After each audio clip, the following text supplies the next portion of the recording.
இன்றைக்கு விடுதலை சிறுத்தைகளை திமுகவுக்கு எதிராக நிறுத்த பார்க்கிறார்கள். விடுதலை சிறுத்தைகளை தாவேகாவுக்கும் எதிராக நிறுத்த பார்க்கிறார்கள். திருமாவளவை இப்படி பேசுறாரு, அப்படி பேசுறாரு. உடனே அன்புமணி இங்க உள்ள வர போறாரு, திருமாவளவை வெளியே போக போறாரு.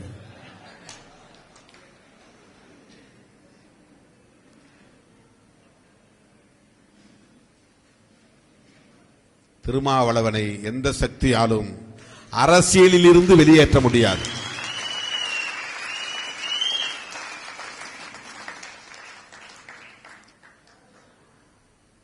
அரசியலில் இருந்து வீழ்த்த முடியாது.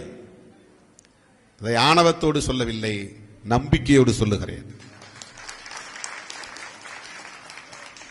ஏனென்றால் நீங்கள் என்னோடு இருக்கிற வரையில் அந்த நம்பிக்கை ஒருபோதும் தளர்ந்து போகாது. 11 மணி ஆக போகிறது, இன்னும் அரங்கம் நிறைந்திருக்கிறது. பட்டினியாக இருக்கிறீர்கள், இன்னும் உற்சாகம் குறையவில்லை, அந்த வீரியம் குறையவில்லை, அந்த வேகம் குறையவில்லை, அந்த எழுச்சி குறையவில்லை.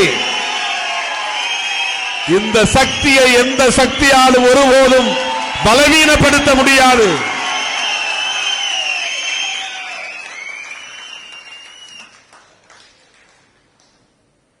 என்ன அவங்களுக்கு ஒரே ஒரு உத்தி, திருமாவளவன் முன்ன மாதிரி ஸ்டெடியா இல்லை அப்படின்னு சொன்னா கொஞ்சம் ஊசலாட்டத்தில் அதிருப்தியில் இருக்கிற சக்திகள் எல்லாம் கட்சிக்குள்ள ஒரு குழப்பத்தை உருவாக்குவாங்க. அதான் அவங்க எதிர்பார்க்கும்.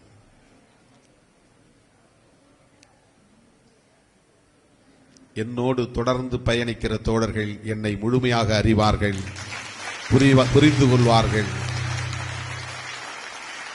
எந்த விமர்சனங்களாலும்